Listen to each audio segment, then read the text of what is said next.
Hi again, lads. Hello, good evening, ladies and gents. This is that COBRA 148 that I'm just about to start on.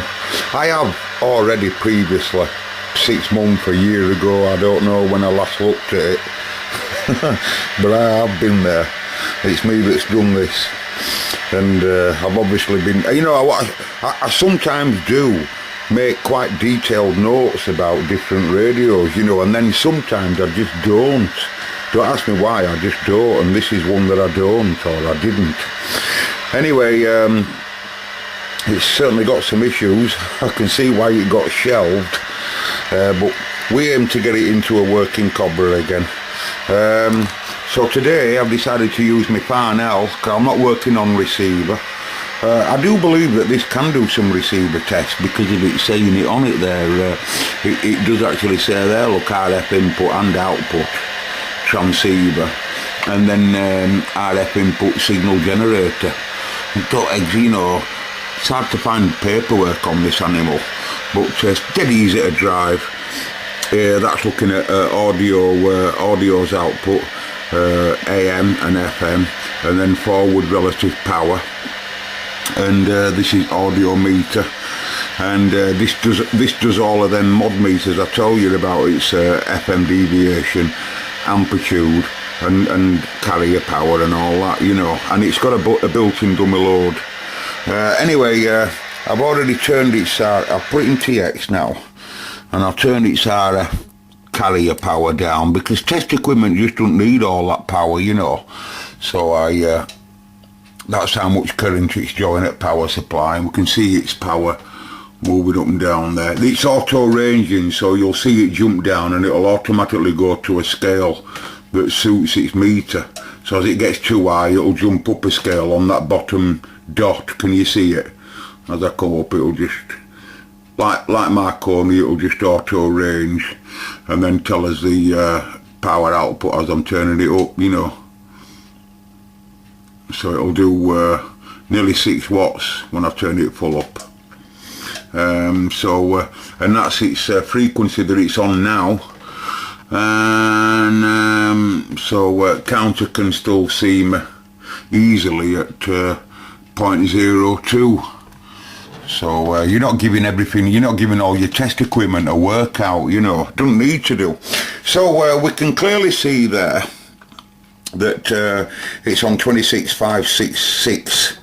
If I swing KC shift around, and I am swinging the KC shift around, we can see it moving. Right, if I channel selector around, goes up 8, 9, 0, so it's moving, clearly see it moving, but there's a technical, because it's not in the right place. Now that's 19. And 3 position switching it, so that should be 185, and it's 187. Oh, that's not so bad. That's not so bad. I thought it was in the wrong place. So it should go to 2.0 now, right? Because there's a split between 19 and 20. Then it should go 2.1, 2.2, and so on. It'll jump again here now, because of out frequencies are ranged. It's meant to do that, that's okay. Jumping up 10 every time I go there, unless it's told not to. Yeah. Right, so it appears that it's the last digits that's way away, and that's what I obviously must have been working on. So I put it back to 19, 187, and when I put this into its indent, which is there, that's its indent. Oh, it's not that bad, look. 1856. That's not bad at all. With a bit of twiddling, we'll soon get that to frequency. So why have I got the KC shift out? And this white wire, as far as I know, was its feed point. And I've obviously connected a red wire there for whatever reason. I don't know why. I don't know why I've done that. There must be a reason why I've done that, but anyway, Well, really, theoretically, I've put a white LED in there as well. I can tell that's a white LED. I'll have put that in. I tell you, I do remember this radio. In fact, I'll tell you in a minute what it used to look like at the back. Just hang on, I can remember the last thing I did with it. You see, that was its back originally when it came. And behind all them stickers there, there's 600 holes. Can you see them all? See all these big holes here? They shouldn't be here, these. And someone's drilled all them in and then put a sticker over the back. Anyway, this is from a radio that were really in a bad way, and it's had its chassis. And that's just one of the jobs that I can remember doing with it. I best not turn it around so much, lads, with it being all like that. Although I have got my current power supply on. But yeah, so that's what it is. It's just a continuation now of trying to suss out just what's going on before I put it all back. But I've clamped my trannies up, obviously. I must have been short of stuff on the time when I did that, because I've used a big isolating screw. It'll still be okay, it just don't look nice, but you can see it's too big, and the same applies there on there. Well, I've got some new ones now, and I've had them for about a year and a half, 2 years, so it must be a good while since I put this on. And that, again, that's what I love, lads. You know, when you're an hobbyist, it really doesn't matter. I mean, when that COBRA come there, that were really in a bad way with that. Oh, really, much worse than this. Because I do remember that, and that's been sat there years, as you know. You know, I used to use that for the same reason as I use that now, as my monitor, as my audio monitor for last. You know, once I've done a radio and I'm happy with it on test equipment, I like to hear it on headphones. And I used to use that COBRA for that very reason, you know. I don't talk at all, by the way, from my workshop. I always transmit in other room. I do sometimes, but it's very, very rare. Once every 2 years I might talk from in here, that's how rare it is. And all the other room in there is all set up for talking. And that's where main aerial comes into the house. It comes into the other room first, before it comes in here. I have to switch the aerial into here when if I want to actually hear the receiver or anything, you know. So I swear, lads, that you know, that were in a real bad way when it come. And you know, they don't come with fronts like that on them normally. You know, you've all got to find all the parts for them. And then, but it takes time to get the radio to work like a COBRA before I start going down the cosmetic line of making it look nice, you know. And I mustn't be too far off, because that comes under when you're doing chassis change and stuff. That's comes under the cosmetics. So you know, and I'll have done all this power supply here. I'll have done all of that there. You know, and all that comes under cosmetics, so I can't be too far off. So I don't know why I've left the KC shift out. I'm not too sure what that's about, but anyway, I think it wants to go together, and I think what I'll do with it is I'll put the KC shift and wire it up as standard, and then I'll do a full setup on it, I reckon. I'll tell you for why I said that, because this transformer looks like it's right up at top. Don't normally live there normally when it's happy. So I think we'll do a full setup front to back, and then see what it comes out like. You know, I think that'll be the best thing to do. What I've said this before, and this is what I do. When I say I'm doing a full setup front to back, I don't normally do that. I don't exactly do that.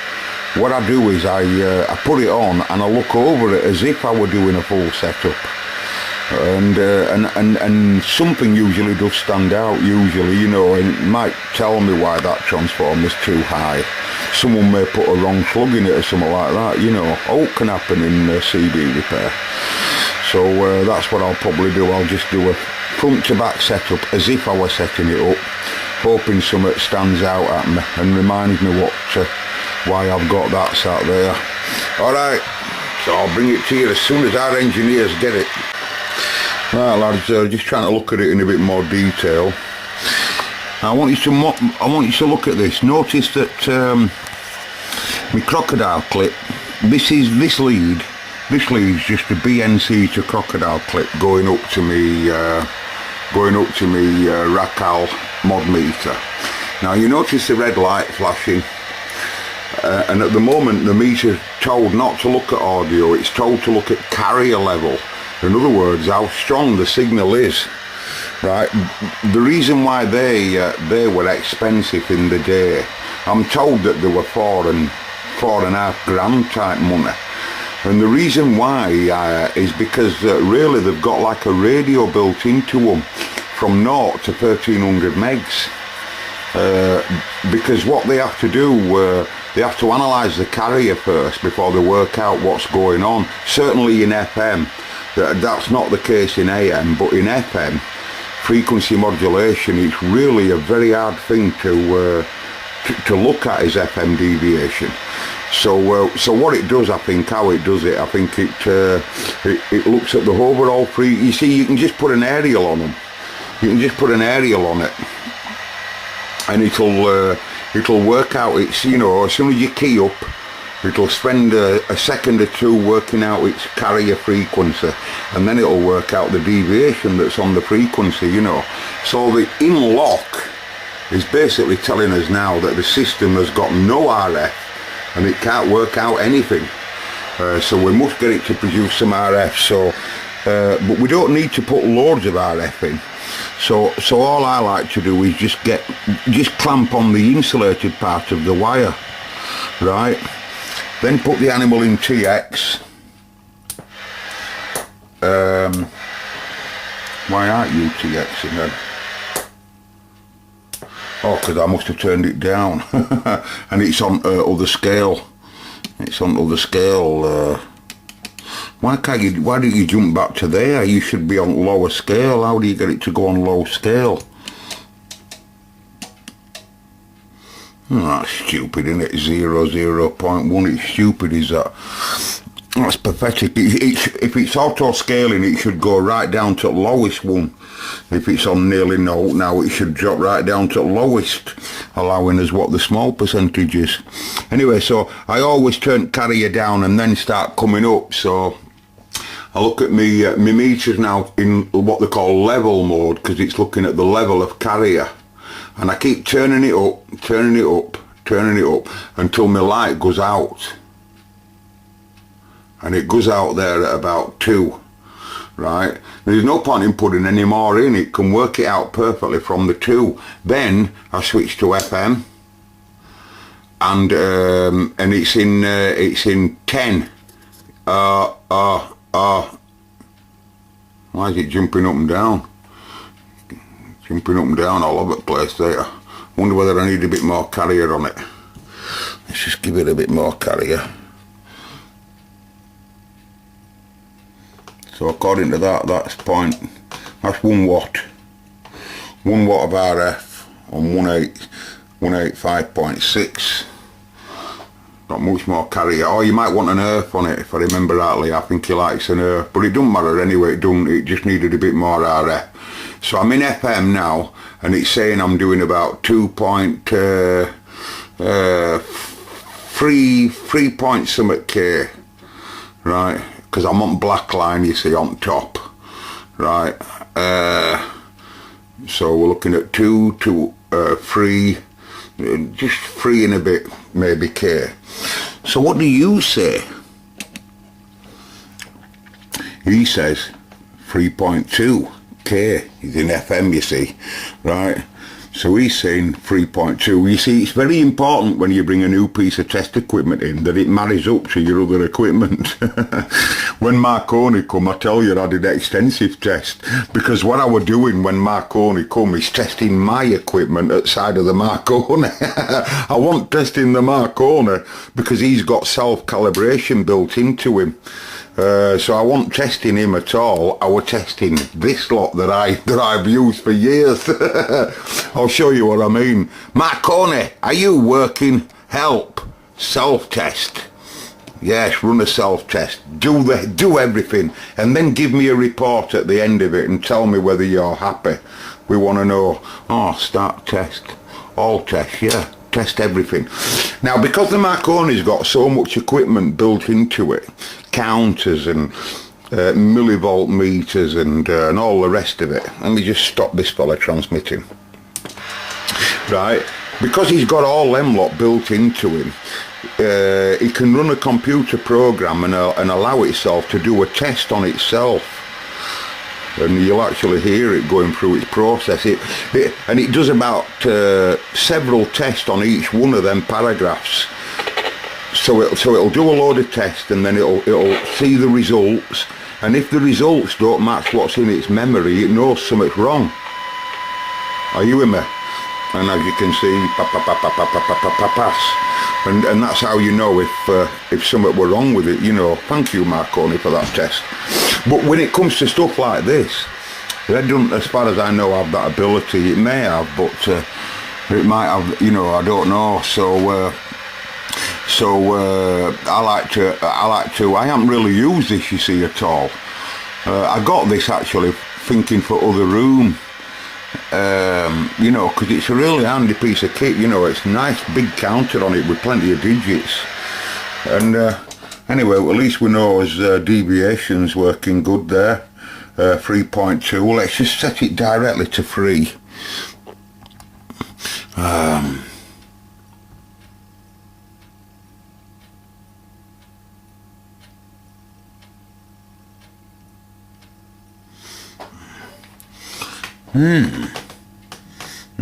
Okay, let's set you to 3 and see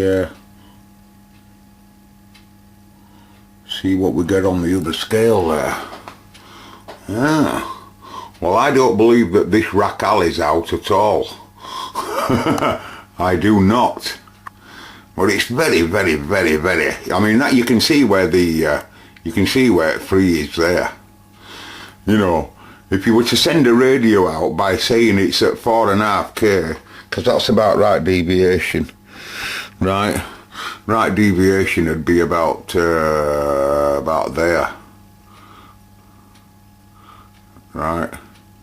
So well, I'd put it myself about 4, something like that, and then it comes across and puts a nice mic on it. You know, it's going to be about right. Now remember, it's. That's not me screaming down mic, that's this producing a tone. That's this producing a tone at 1K here at 0 dB. Right, and that's how much amplitude I'm giving it extra there. So that's more, that's less. That's it, just at 0 dB. It's important for test, you see. 4K, 4.1 in this case. Well, I'd allow it to go out at that, right? And you can just switch back to carrier. I just got it sat there doing 1.2 watts. 1.2 watts. Right, so, hey, another thing I want to show you, because we can screwdriver this radio, because it's mine. I can do what I want to it. Now, I'm just going to come along with a screwdriver that you wouldn't use for doing this job, but hey, it's my radio. I want to show you what I was on about in Sean Stalker when I was talking about the tone of SSB. Do you remember?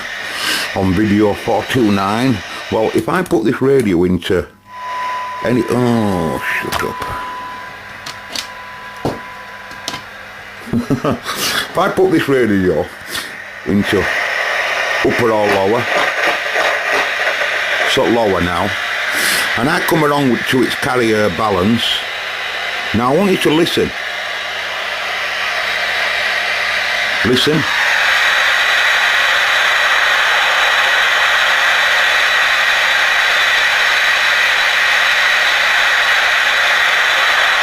Can you hear that? Can you actually hear that?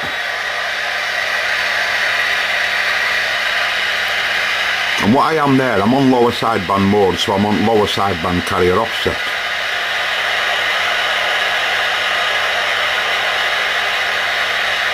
Can you hear it going higher and lower pitch? Listen to the upper side.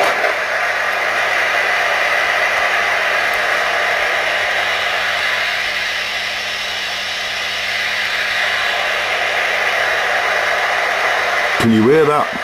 Now then, if you were to do that like I've just done that now, you'd balls all your radio's frequency up, so don't do that.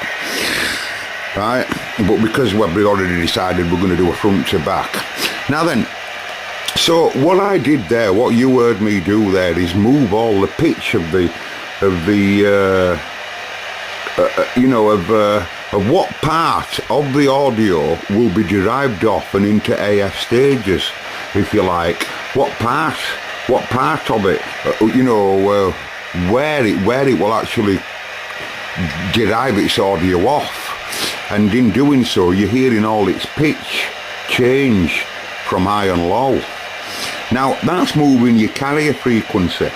So it has to be in the right place. By law, it must be in the right place. If it's in the wrong place, your carrier frequency's somewhere else and you'll be all over the place. So it must be matched together with its loop, right? These must be in a reasonably correct place first. When you do a setup, my advice is set it up just exactly as the book would show you, and then, right, you can mess around with your tones for upper and lower sideband to get them how you'd like them in a way.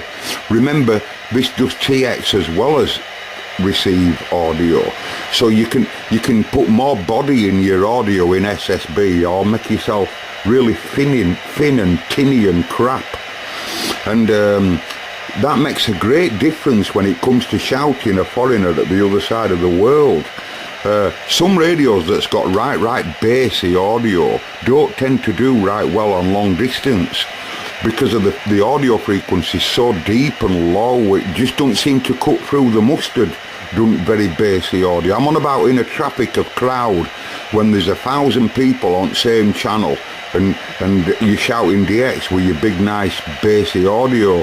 It's okay, don't get me wrong, but it doesn't seem to travel as much as or cut through like a clearer, higher picture type audio, and there's a lot of that there, right there in them 6 adjustments, the 3 loops there on the left and the 3 carrier there on the right.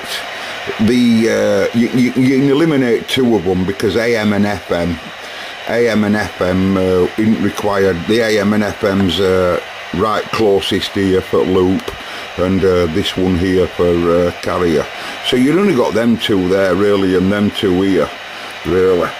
And but I tell you, it's not so easy to get them right, and it does make a massive difference. You've got to be really watching your frequency counter all the time, and making sure you're not moving your carrier so far away that you're going to be off frequency.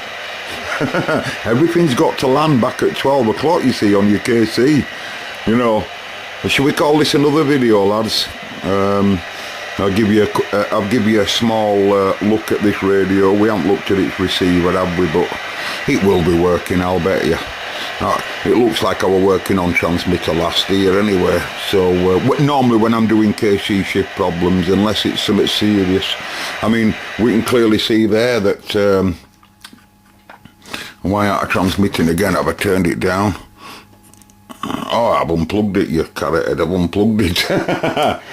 But it gives us a rough idea of where it is. Right, I'll catch you later, lads. I'll upload this. I think I'll call it, what shall I call this then? Bodger Cobra. How do you spell bodge? I'll catch you in a bit, I'm gone. Here, just before I go, I thought I'd just have a look at AM.